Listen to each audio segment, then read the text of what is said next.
Archéologue du futur, pionnier du digital pour être en hexadécimal. Je vous salue bien bas et je vous dis bienvenue dans Médiatique, votre émission dédiée au TIC que vous retrouvez, vous le savez maintenant, c'est la 5e saison, chaque jeudi de 18h à 19h sur les ondes de Radio Alger Chaîne 3. Je suis Reda Menassel et en compagnie de Lamine B qui n'est pas pour une fois derrière la vitre et de mes chroniqueurs de talent. Nous allons tenter pendant une heure de temps de faire et défaire l'actualité en matière d'innovation, de club étudiant, de recherche scientifique et de nouvelles tendances. Et aujourd'hui, nous vous proposons une émission en extérieur à l'occasion du Salon international du livre d'Alger, émission chapeautée par notre chroniqueur Karim Mbarek avec en guise d'invité Madame Warda Baylish, autrice et spécialiste en intelligence artificielle. Elle est accompagnée de notre ami Mehdi Dilmi, directeur général adjoint de l'ONDA. Et tout ça, bien autre chose encore, c'est dans Médiatique, l'émission qui vous amène à la découverte de la Terra Numérica, juste après ceci. Vous êtes une start-up avec un concept innovant. Vous avez une actualité liée au TIC que vous aimeriez développer? Rien de plus simple. Il vous suffit de nous écrire sur la page Facebook de l'émission Médiatique-du-6 Alger Chaîne 3. Médiatique, c'est avant tout votre émission et notre porte vous est toujours ouverte.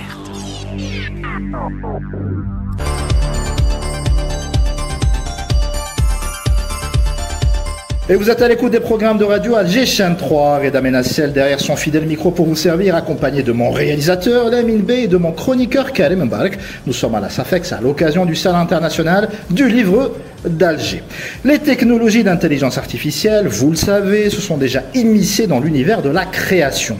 Selon une enquête publiée en 2025 par BookBub, environ 45% des auteurs interrogés utilisent déjà l'IA dans une partie de leur travail d'écriture. Et dans le cinéma, comme dans les séries, l'IA commence clairement à faire bouger les lignes. Des morceaux de scénario sont retouchés par la machine, des voix sont créées de toutes pièces et même des figurants se voient remplacés par des personnages numériques. Autrement dit, pour certains métiers créatifs, auteurs, scénaristes, musiciens ou carrément acteurs, l'IA ne se limite plus à être un banal outil d'appoint. Elle se transforme doucement mais sûrement en concurrent sérieux sur le marché du travail. Cela nous amène, en tant que société, nous tous, à nous poser quelques questions. Est-ce que l'intelligence artificielle est en train de prendre la place des créateurs ou simplement de changer leur manière de travailler? Comment protéger les droits et les revenus des auteurs quand une machine peut produire un livre, une musique ou un scénario en quelques secondes? Nous allons en parler ce soir avec nos invités de marque, en l'occurrence Madame Warda Baylish. Bonsoir. Bonsoir à vous et merci pour l'invitation. Et un habitué de l'émission, Monsieur Mehdi Dilmi, le directeur général adjoint de l'ONDA. Bonsoir Mehdi. Bonsoir, jeune homme de bonne famille. Ton expression fétiche depuis les 15 ans qu'on se connaît. Allez, est-ce que cette thématique est d'actualité, mais est-ce qu'elle te parle? Déjà, bonsoir, nos amis auditeurs. Et Khaleda, tu as résumé toute l'émission. Donc on arrête là. On a fini, c'est bon. Mais c'est vrai que, ce point de vue-là, c'est vrai qu'il y aura des emplois qui vont disparaître, des emplois qui vont être améliorés ou changés, ou la façon de travailler va changer, et d'autres qui vont se créer, qui sont déjà créés. Notamment. Alors je sais que contrairement à moi, tu as une vision très très optimiste par rapport à l'évolution des usages de l'IA. Heureusement, sinon l'émission, tous les gens vont pleurer. Donc il faut bien quelqu'un d'optimiste dans l'émission. Mais ce qui m'inquiète, moi personnellement, dans tout ce qui est le pessimisme, c'est surtout tout ce qui est gestion de propriété intellectuelle. Je sais que beaucoup de gens se cassent la tête et tout pour créer des choses, pour imaginer des choses, notamment les artistes, notamment les écrivains, etc. Si on remplace ça, que va-t-il rester de l'instinct de... Est-ce qu'on aura toujours des poètes? Est-ce qu'on aura toujours des artistes? Est-ce qu'on aura toujours... C'est ce côté-là que je voudrais... Que reste-t-il d'humain dans l'art, en fait? Voilà, exactement. Et je profite tu me donnes le micro, dans cette ambiance très, très, très dynamique du Salon du Livre, pour poser la première question à Madame Warda, que je sais qu'elle a créé deux livres générés ou aidés ou assistés par l'IA. Alors elle n'a pas fait que ça, polytechnicienne, experte en intelligence artificielle, etc. Donc ça c'est vraiment l'apex de sa pensée qui se trouve cristallisée sous la forme d'un livre en deux versions, anglais et français. Très bien, Reda. Quelle est ta question, Ma question, comment elle a procédé le moment où elle est en train d'être assistée par l'IA, comme c'est une dame très intelligente, Barak. Donc, moi je parle surtout de sentiments. Au fond de vous-même, qu'avez-vous ressenti? Est-ce que vous êtes en train de tricher? Est-ce que vous êtes en train d'être assister pour faire quelque chose de beaucoup mieux et pour éviter certaines erreurs ou pour aborder des thèmes auxquels vous n'auriez pas pensé et l'IA vous a aidé. Alors, Warda, sans langue de bois. Alors, sans langue de bois, mais c'est vrai que c'est une question très très intéressante. Alors, rapidement, je n'ai eu aucun remords, ni pendant ni après. D'accord. Pour moi, je vois l'intelligence artificielle comme une extension de moi-même. Je ne vais pas vraiment tout déléguer à l'IA, et c'est pour ça que j'ai fait énormément d'allers-retours pour sortir ce livre. Et je l'assume complètement parce que vous le verrez en fait parmi les premières pages, si vous avez l'occasion de l'acheter lors du salon du livre, vous verrez qu'en face de mon logo, j'assume complètement effectivement que ça a été co-rédigé avec l'intelligence artificielle. Alors déjà, éthiquement, c'est pas mal, hein, on va y revenir tout à l'heure. Voilà, et pour répondre en fait à l'une de vos questions, au-delà du sentiment, c'est plutôt de se poser la question de... Lorsque moi j'appose ces informations que je dis effectivement j'utilisais l'IA, je me pose tout le temps la question de est-ce que ce que je suis en train de décrire n'est pas déjà existant? Est-ce que je ne suis pas en train de récupérer du contenu qui est déjà existant, donc d'un auteur potentiellement ou de réflexion internationale?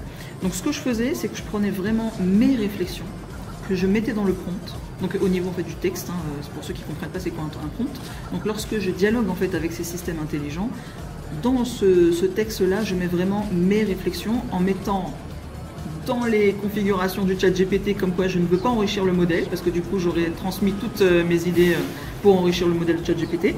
Donc je conserve en fait ces idées selon ce qu'on pense et aussi de me dire que quelque part c'est vraiment mon ADN que j'ai dans le livre. Pourquoi? Parce que c'est moi qui l'ai structuré de cette manière et c'est vraiment en fait une impulsion qui vient du terrain, c'est-à-dire la réalité du terrain. Mon deuxième livre qui a été écrit par l'IA, co-écrit par l'IA, mais le premier pas du tout. En fait, c'est Morsoul. C'est un mouvement, en fait, c'est l'un des mouvements que je lance dans mon premier livre, c'est qu'on ait beaucoup plus d'âme dans ce qu'on fait aujourd'hui, surtout à l'ère technologique. C'est ce que vous disiez au niveau de l'humain, que reste-t-il de l'humain? Si nous, on n'a pas cette conscience numérique, cette lucidité numérique, à quelque part, on va perdre l'humain parce que toutes ces technologies peuvent facilement nous effacer. Je vais rebondir sur la question de Karim avant de lui redonner le micro. Ma question est d'une simplicité confondante. Pourquoi? C'est-à-dire que vous êtes capable, entre guillemets, d'écrire un livre sans IA. Vous avez l'expertise, vous avez la longévité professionnelle, vous avez une vision, vous avez la maîtrise. Pourquoi, j'allais dire, c'est pas péjoratif, mais cette solution de facilité quelque part? Alors moi je ne le vois pas comme très bonne question, très intéressant. Et c'est pour ça que j'aime beaucoup votre émission, parce que vous avez des questions sans langue de bois. Ma réponse est très simple. Le fait d'écrire ce livre, ça m'a pris beaucoup moins de temps que ce que j'ai pu faire sur le premier. Mon objectif, c'est de sensibiliser, de transmettre, propager mes idées, mes réflexions à l'international, mais aussi, en fait, surtout à nos jeunes. Parce que pour moi, c'est vraiment leur avenir. Ils sont beaucoup plus concernés que nous aujourd'hui, parce que c'est eux qui ont, disons, le plus de risques ou le plus de facilité grâce à ces nouvelles technologies. Donc moi, je voulais absolument rapidement le sortir, donc ça me permet de générer du texte beaucoup plus rapidement. Sauf qu'il y a tout un travail de lecture, de vérification. Est-ce que c'est cohérent ce qu'il dit? Parce que je vous avouerai, quand je vous ai dit aller-retour, nombre de fois que je l'ai corrigé, j'ai dit... Les fameuses hallucinations. Alors, hallucinations, mais même, en fait, il me proposait des idées qui ne me correspondaient pas par rapport à mon ADN. Autre aussi réponse par rapport à votre question, c'est que j'ai la possibilité d'avoir, en fait, vous savez, les travaux de recherche que vous faites sur Google, dans les bibliothèques, etc., c'est accéléré grâce, en fait, à ces outils IA, parce qu'ils accèdent à énormément de bases de données, de connaissances. Et sincèrement, donc ça me permet d'avoir une connaissance au niveau de la neurologie, la partie cognitive. C'est vrai que bon, là, on voit notre cher ami qui l'avait en main. Donc, il s'appelle Scrollfall, le livre. Donc, c'est la chute du défilement. C'est comment, à une ère où vraiment le scrolling est un peu toute la journée en fait au bout de nos doigts, comment lever le pied pour maîtriser nos journées quotidiennes et quelque part nos battements de cœur pour retrouver son rythme de soi. Est-ce qu'on ne risque pas à terme justement une déperdition du style, une déperdition de ce qui fait un peu votre patte, et surtout, et ça c'est ma crainte absolue, on a fait plein d'émissions autour de ça, une uniformisation des contenus? Tout à fait. Et en fait, les grandes sociétés en ont totalement conscience et c'est pour ça que c'est encore une fois une extension d'eux-mêmes. Ils ne vont pas utiliser les systèmes intelligents vraiment pour créer pour eux. Ils ne vont pas déléguer la création et toute la partie innovation, mais c'est vraiment en fait un outil et pas effectivement un remplacement. Donc c'est important, vous savez, de mixer, et j'adore ici les jeunes, et c'est à chaque fois que je viens ici à Alger ou à Oran, c'est que je découvre à chaque fois une effervescence dans les esprits des jeunes, et ça franchement pour moi il est plus que temps de nourrir ces esprits, de les motiver, de les accompagner. En tant que jeune, je vous remercie. Karim. Merci aussi, Walter, pour parler des jeunes. Bon, j'ai remarqué une chose, vous avez dit une phrase que, à la fin du prompt, vous spécifiez à ChatGPT de ne pas prendre ce que j'ai fait pour améliorer tes connaissances. Ce n'est pas automatique et il va améliorer ses compétences. Dans quelques années, vous allez chercher, vous allez trouver votre donnée. Mais la question que je me pose, c'est est-ce que M. Delmi peut protéger une œuvre créée par Warda? La question éthique par excellence. Je suppose que tu reçois une avalanche de questions de ce genre depuis 1 ou 2 ans. Tout d'abord, avant de répondre à la question, en fait, chaque situation nous pousse à nous poser des questions. En termes de droit d'auteur, même si c'est un élément qui est ancien, je veux dire dans la création, alors là, quand c'est un élément nouveau.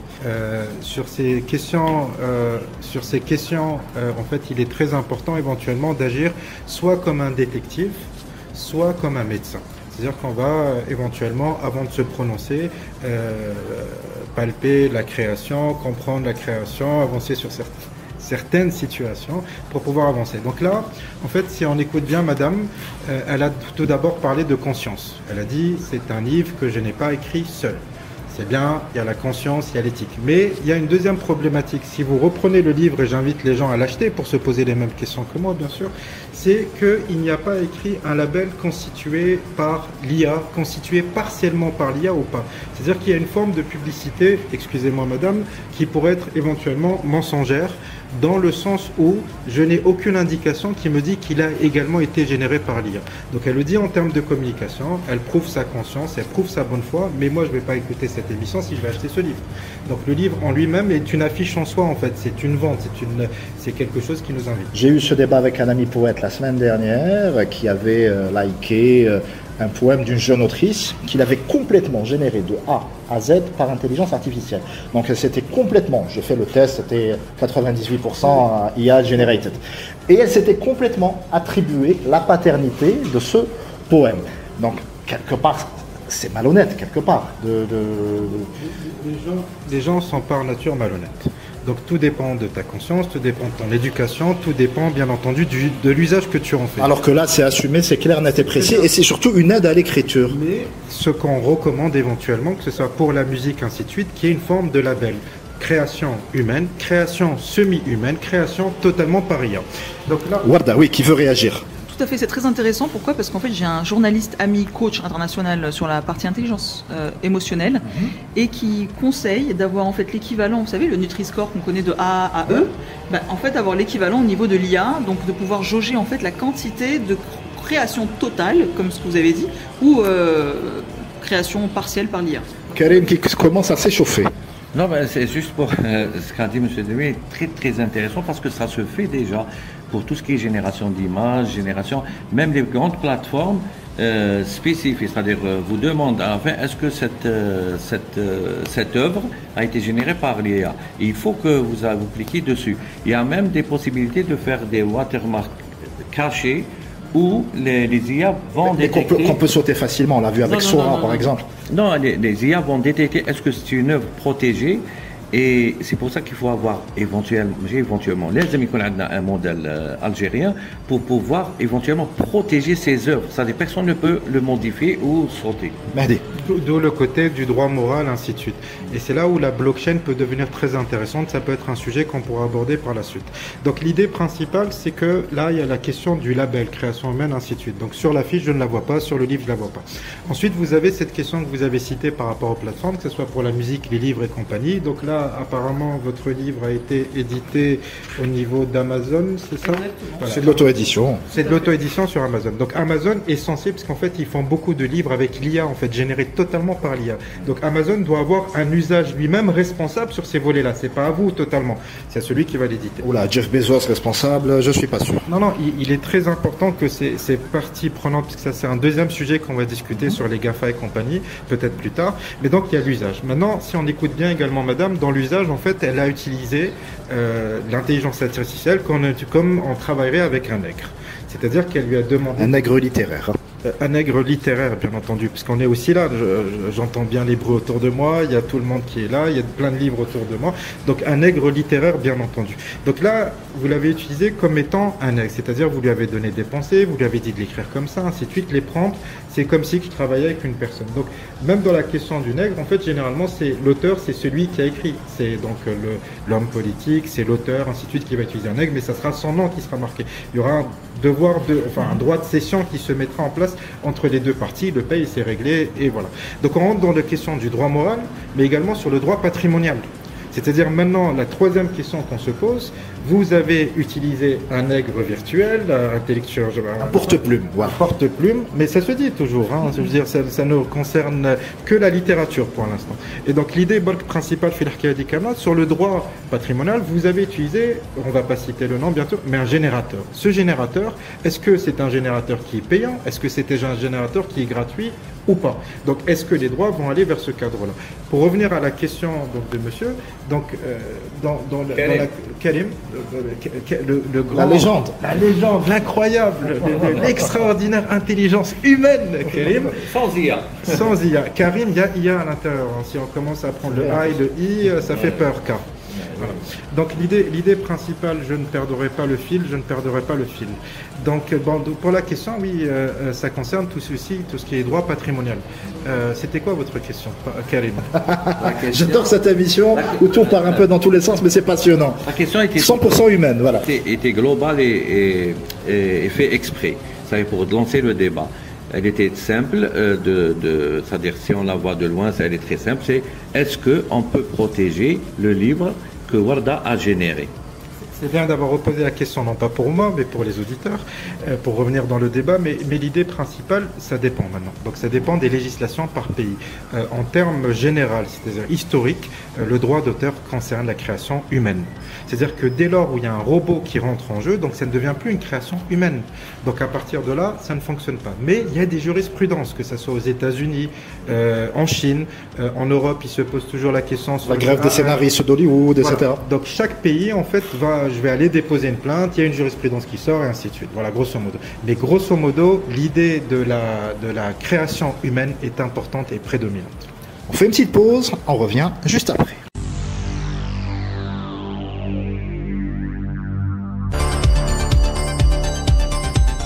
Et vous êtes toujours à l'écoute des programmes de Radio Alger Chaîne 3. Nous sommes au Salon international du livre d'Alger en compagnie de nos invités Warda Mehdi et bien évidemment l'inénarrable Karim Mbarak. J'aurais une question un peu technique à poser aux deux. Hein. Comment est-ce qu'on peut encadrer en fait l'utilisation des heures qui existent déjà dans l'entraînement des modèles d'IA? Est-ce qu'il faudrait un système de licence obligatoire ou pas? Très bonne question, vous n'avez que des bonnes questions en fait. C'est la marque de fabrique de l'émission, dit-il modestement. Excellent. Alors, ce que moi je propose, parce qu'aujourd'hui il n'y a pas de solution encore, hein. Là on parle de gouvernance de l'IA et on parle aussi de l'éthique de l'IA. Votre question concerne ces deux volets-là. Et comme disait effectivement monsieur, Mehdi, effectivement, hors émission, c'est qu'il faudrait qu'on travaille vraiment main dans la main et c'est un enjeu qui concerne vraiment autant les régions mais aussi à l'international. Donc il faut qu'on se mette tous autour de la table. Ce que je pourrais proposer, c'est comme, en fait on a la même idée, c'est la partie blockchain, mais pas que. C'est-à-dire de pouvoir en fait identifier quelles sont aujourd'hui les œuvres existantes, par exemple les livres existants, mais au-delà de ça aussi tous les sites internet, c'est-à-dire tous les articles que nous avons sur les sites internet sont menacés en fait d'être récupérés et donc d'être plagiés ou juste simplement copier-coller, disons comme on le connaît aujourd'hui. Donc de récupérer toutes ces informations, de les stocker dans la blockchain, mais aussi de les identifier, c'est un travail qui est assez lourd. Sauf que moi, ce que je crains, et c'est pourquoi j'aimerais qu'on fasse vraiment ce travail qui semble assez complexe, c'est que les récits peuvent être en fait réinventés. Si on mêle le deepfake, donc en fait le fait de créer en fait des vidéos, des voix, du texte complètement faux, inventé de toutes pièces. On réécrit le narratif en fait. Tout le narratif. Du coup, qu'est-ce qui va rester de notre histoire? Qu'est-ce qui va rester de notre culture, de nos traditions? Et donc c'est vraiment des réflexions que je mène et de trouver quelles sont les solutions. La blockchain pour moi c'est vraiment la fondation, mais ajouter à la blockchain il faut qu'on trouve d'autres solutions parce que c'est un peu complexe aujourd'hui d'embarquer la blockchain au niveau international. C'est pas une technologie si simple que ça. Donc voilà, c'est une réflexion que je mène. Nos auditeurs peuvent faire l'exercice, poser des questions sur notre guerre de libération à ChatGPT, et vous allez être surpris des résultats que vous allez obtenir. C'est vraiment le narratif d'en face, en fait. Exact, mais on peut parler aussi de tout le secteur en fait cinématographique. Aujourd'hui, quel est leur avenir? Spotify, quel est leur avenir? C'est que s'ils ne prennent pas le train en marche de dire ok, je vais créer à la volée, de façon instantanée, des musiques par rapport à l'humeur, à l'émotion, à l'instant T, à un moment précis de la personne qui écoute, quelque part, en fait, tous ces auditeurs risquent d'aller vers des solutions beaucoup plus innovantes. Mais encore une fois, j'aimerais juste que nos jeunes, toutes les personnes qui nous écoutent, les dirigeants, vraiment mettent au cœur de leur réflexion l'humain, que vraiment l'humain doit rester maître de toutes ces créations, qu'on ne se laisse pas facilement glisser vers des pensées capitalistes, parce que sinon on va à notre perte, clairement. Mehdi, à partir de quel moment une œuvre générée par l'IA peut être considérée comme une œuvre originale? Qui en est l'auteur légal? C'est une pensée qui doit te tarauder, je suppose. Oui, mais avant de répondre à cette question, permettez-moi de répondre à la question précédente.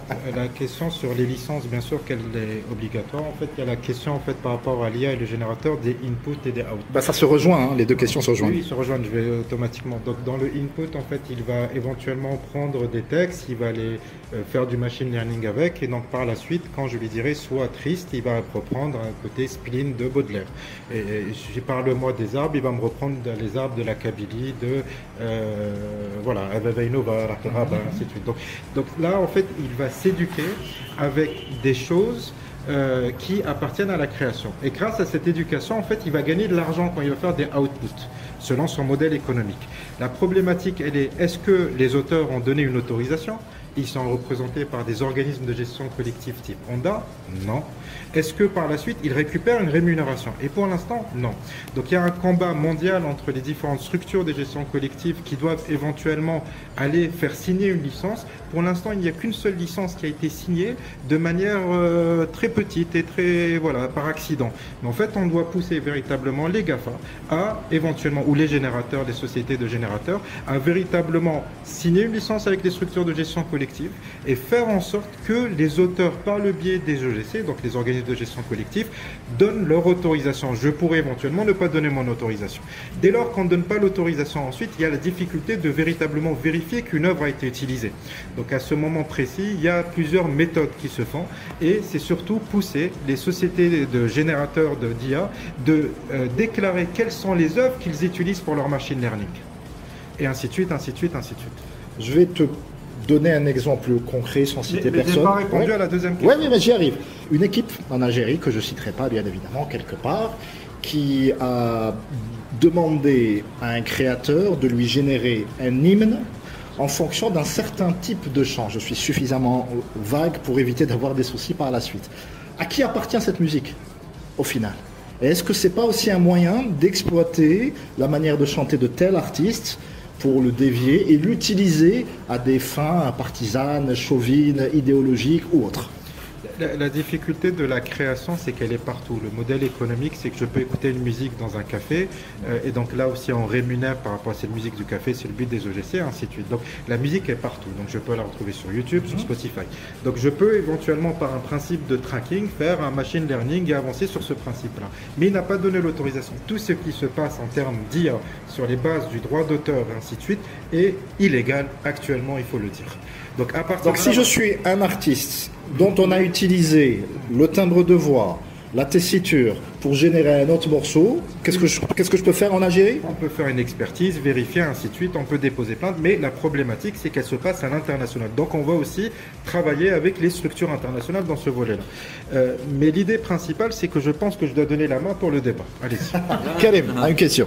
Moi, c'est par rapport à ce qu'il disait, mais je pense que c'est très possible de le faire.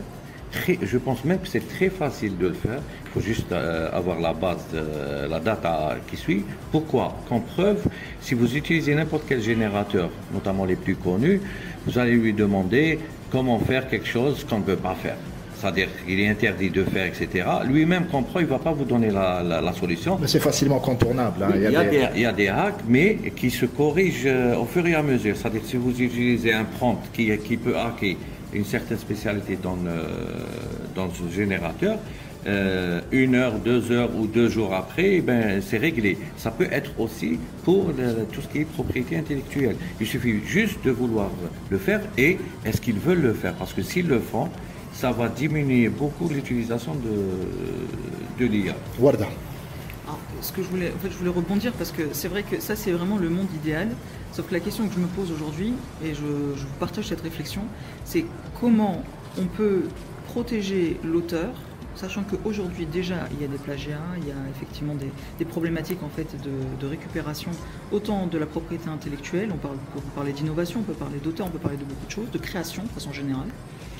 Comment on peut déjà protéger aujourd'hui au niveau international? Déjà aujourd'hui on a des complexités. Sauf que embarquer dans l'intelligence artificielle ces connaissances et de se dire, là je vous challenge un peu, voilà, donc de se dire je vais aller vérifier est-ce qu'ils ont utilisé les réflexions, les travaux en fait de ces personnes, parce que moi ok au niveau de la configuration j'ai checké, en fait c'est une configuration directement au niveau du générateur, c'est en fait de décocher le fait qu'il utilise toutes mes interactions avec l'outil. Et vous le croyez? Non, mais je préfère quand même le décocher. Il vaut mieux l'avoir en local, trouver une bonne machine, installer un modèle qui fonctionne, prendre un peu plus de temps ou acheter carrément des cartes graphiques qui sont vraiment performantes, dépenser et vous aurez votre propre intelligence artificielle sans qu'elle communique avec l'extérieur. Ça s'appelle un bac à sable. Très intéressant ce que vous avez dit. Ah, merci. Sans communiquer avec l'extérieur. Voilà. En fait, on perd beaucoup en ne communiquant pas avec l'extérieur. Donc ça dépend en fait à quel niveau. Si on est au niveau de l'idéation, qu'il y a une protection intellectuelle en fait à conserver, etc., c'est beaucoup plus pertinent d'avoir une machine locale, de pouvoir s'exercer localement bac à sable, effectivement comme vous l'avez très bien dit. Mais il y a un moment ou un autre, on doit s'ouvrir à l'international, surtout quand on veut scaler, quand on veut faire un passage à l'échelle. Aller vers l'international, le marché international, il faut absolument utiliser les données extérieures. Pourquoi? Parce qu'on a les données réelles, et plus on va être proche des données réelles, je vois en fait Karim, c'est ça? Ouais. Voilà, je vois Karim qui veut absolument reprendre la main sur le micro, juste rapidement, je finis là-dessus. C'est en fait au niveau de la propriété intellectuelle, pour moi c'est un travail faramineux, colossal, de pouvoir en fait aller demander que les grands générateurs, les grandes sociétés, ce qu'on peut appeler Big Tech, etc., ou Big State, d'endosser quelque part la responsabilité de leur algorithme. Ce qu'ils ne feront jamais. Voilà, exactement. Karim. Non, j'allais juste dire qu'il y a des... je m'excuse, Warda, mais je ne peux pas en tant que technicien, il faut que je parle. Il y a des modèles qui peuvent avoir 1 Tera ou 10 Tera de contenu. Vous pouvez même charger tout le contenu si vous avez la possibilité de l'héberger et de le faire tourner. Mais si vous voulez, c'est-à-dire, même il y a des modèles spécialisés, par exemple en codage, par exemple en littérature, par exemple, il y a des modèles qui sont pré-entraînés, que vous pouvez installer en local chez vous, comme ça vous serez protégé. Voilà, c'est tout ce que je voulais dire. Mahdi. Voilà, donc je vais revenir à la question que tu as posée tout à l'heure, mais avant toute chose, en fait, il est aussi important de dire que c'est le patrimoine de certaines personnes. Donc notre rôle, c'est de défendre ces gens-là. Donc les créateurs, ainsi de suite. C'est du lobbying, c'est des batailles, mais c'est surtout une question de souveraineté technologique. Là, en fait, à l'époque, vous êtes dans une fac, donc vous avez une bibliothèque, donc vous pouvez plagier à mémoire. Donc c'est une communauté de 100 personnes sur 1000 œuvres. Là, avec l'IA, on parle d'une autre échelle.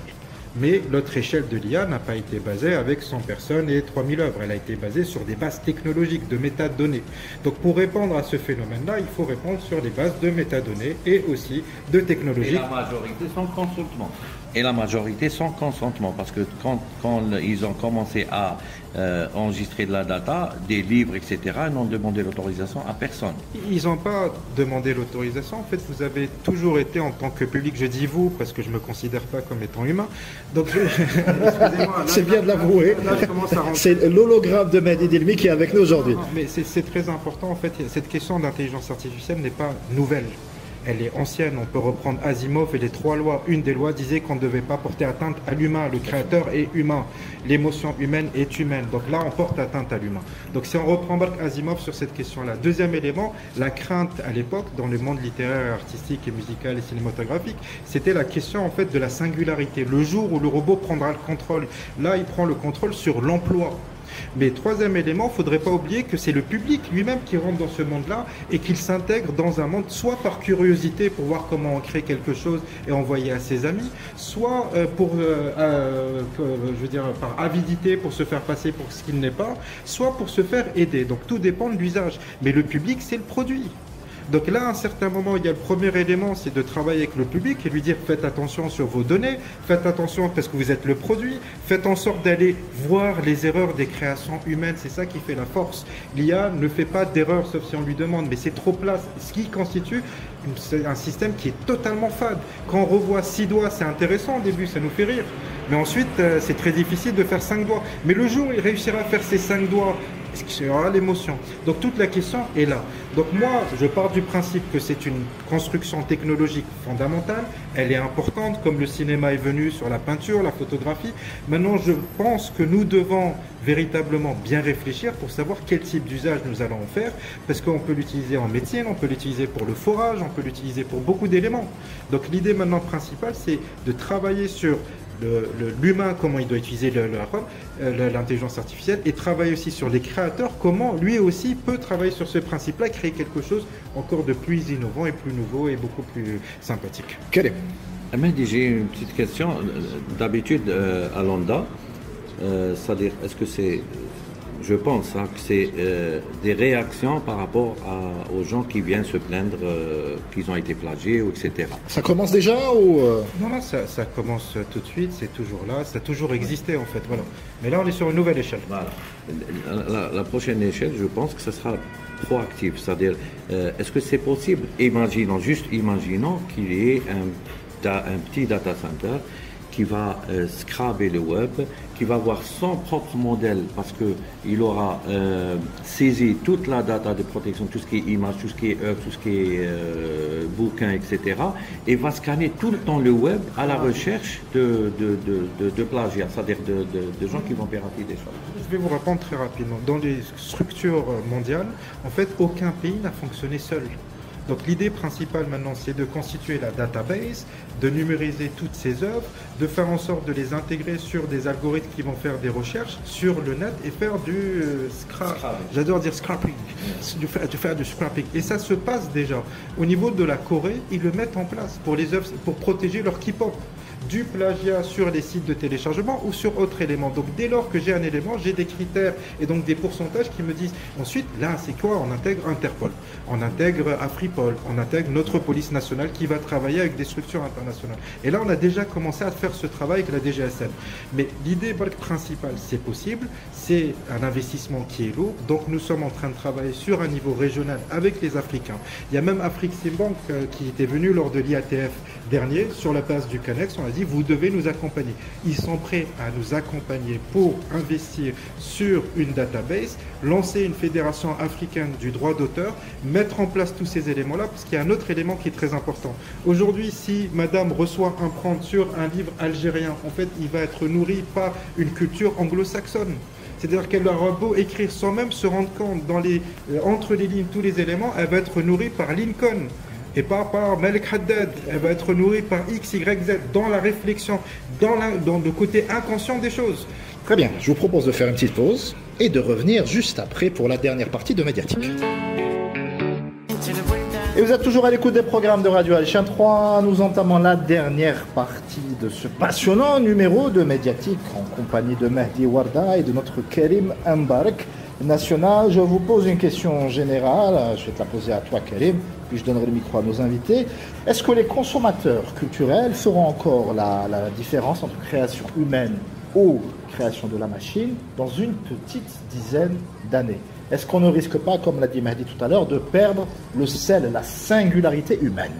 On n'a pas à attendre 10 ans, parce que même en ce moment, il y a des modèles qui peuvent imiter n'importe quel style d'écriture, l'intonation, le temps d'écriture de n'importe quel poète, etc.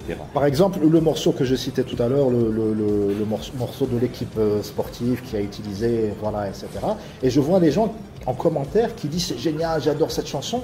C'est quelque chose qui m'horripile. Je trouve ça absolument flippant.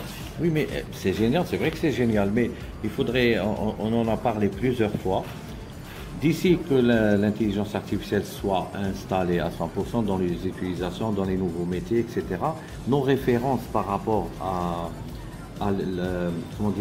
l'originalité humaine médiévale transpolaire, l'humanisme, ce ne seront pas les mêmes références. C'est-à-dire, comme on l'avait déjà dit, avant, ou plutôt maintenant, si quelqu'un ne sait pas... C'est terrible de perdre le frisson d'un solo de Mustaine, de la fausse note d'un Cobain, etc. Ça fait partie aussi de la création artistique. Eh bien, on n'a pas le choix. C'est-à-dire, à un certain moment, on n'a pas le choix. Donc, il faut que les enfants apprennent par cœur la table de multiplication. Maintenant, ils utilisent la calculatrice. Avant, c'était très grave qu'il apprenne pas cette table. Maintenant, c'est très grave qu'il oublie de mettre des piles dans sa calculatrice. Tu vois où est-ce que je veux en venir? Ça, c'est dans un temps très proche. Nos références, nos principes, c'est ma façon de voir les choses. J'aimerais pas vivre dans un futur comme celui-là. Ne seront pas identiques. En mathématiques, on n'a pas besoin. Mais là, on parle de création, Karim. Oui, c'est un peu différent par rapport à toutes les transformations technologiques que cela peut induire. Moi, je parle en général, et tu me connais dans le domaine, tout ce qui est start-up, tout ce qui est codage, etc. J'irai plus loin. Si un code est généré par une intelligence artificielle et après corrigé et testé par un humain, est-ce que ça donne l'autorisation à l'humain de dire que c'est mon code et je vais le protéger chez Lambda? Est-ce que Lambda peut vérifier qu'il n'a pas été généré par... Est-ce que j'ai envie d'écouter du Berlioz généré par une intelligence artificielle? C'est absolument terrible. Ça dépend de lui-même. Moi, personnellement, ça ne me dérangerait pas. Mais peut-être que la majorité va la déranger. Warda. C'est une question de temps. Parce que personnellement, en fait, je me disais que j'écouterais jamais.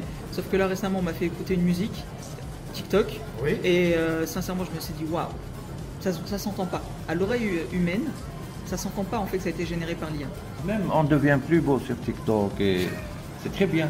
Voilà, donc on se dit aujourd'hui qu'on ne le ferait pas, qu'on ne regarderait pas, qu'on n'écouterait pas, mais je pense que, encore une fois, c'est vraiment nos jeunes qui sont le plus impactés par ça.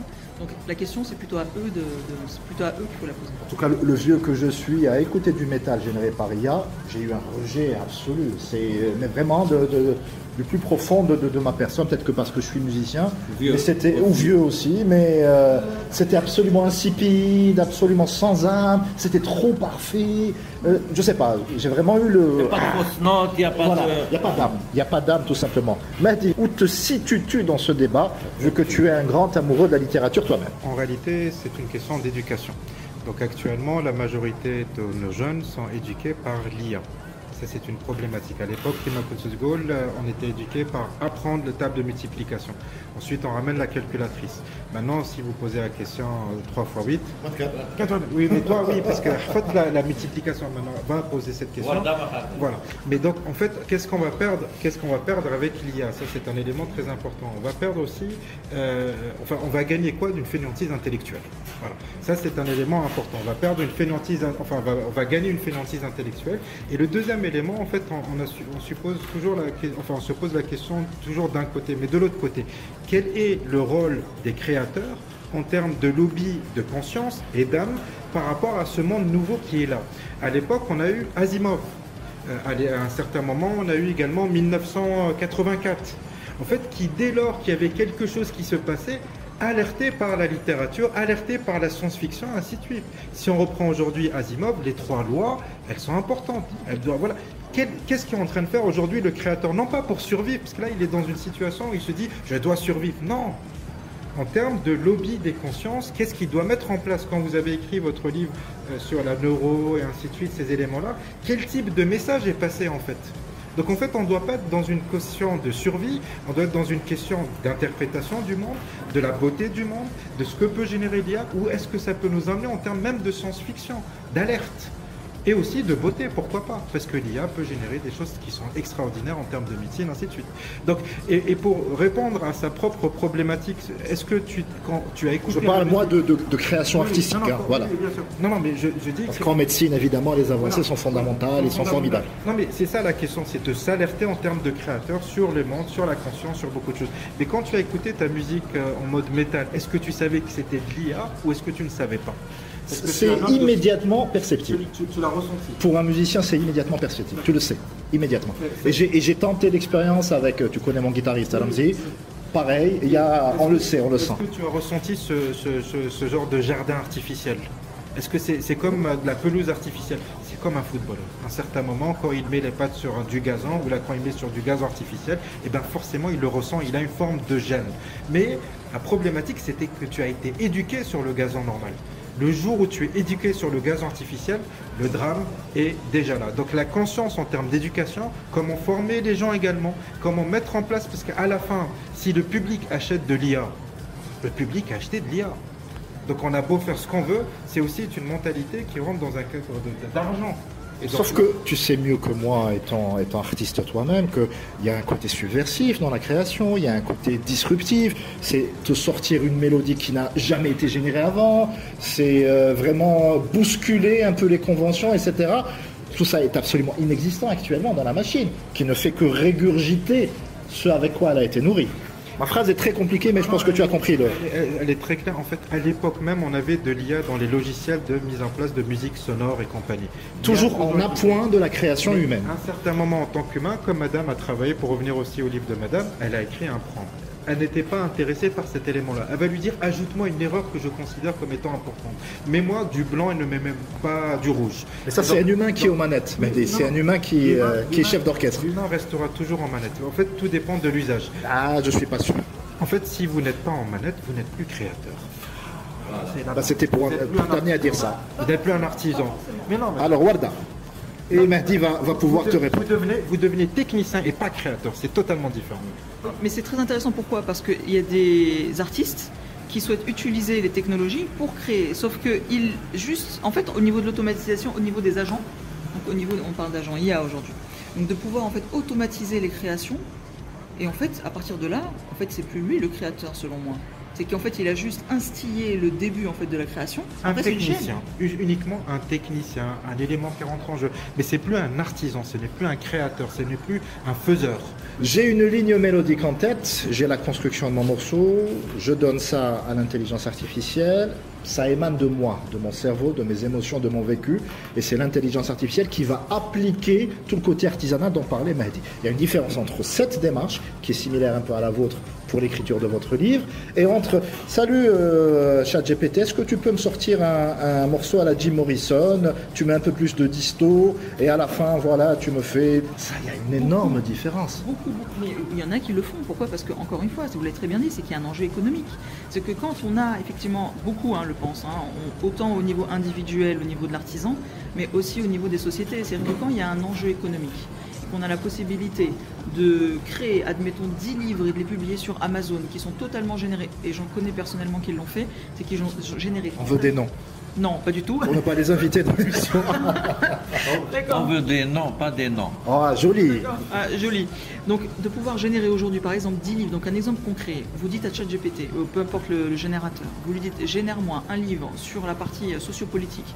Deuxième livre, génère-moi en fait un livre, je sais pas, du mal-être, parce qu'il y a un mal-être international avec tout ce qui se passe autour du monde.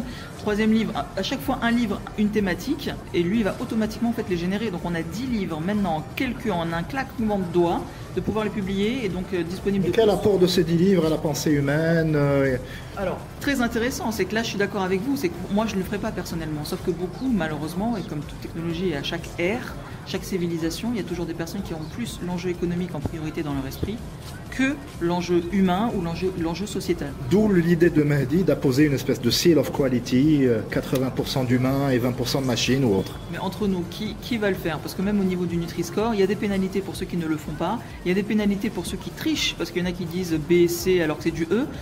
Il y a des logiciels de détection d'IA qui sont très très performants. Non mais ce que je veux dire, c'est toujours dans la notion d'éveil, c'est qu'il faut vraiment être conscient et lucide et toujours avoir autant effectivement un protocole qui est mis en place, mais aussi un système de vérification et d'audit. En fait, on a tendance aussi à oublier la chaîne de valeur. Donc là, quand on parle économique, on parle du provider. Donc c'est la personne qui va distribuer les œuvres d'un point de vue digital ou là. On a le correcteur en fait qui va perdre aussi son emploi parce que je vais passer par l'IA. On a le créateur, on a le public, ainsi de suite. Mais la valeur marchande est très importante dans ce cadre-là.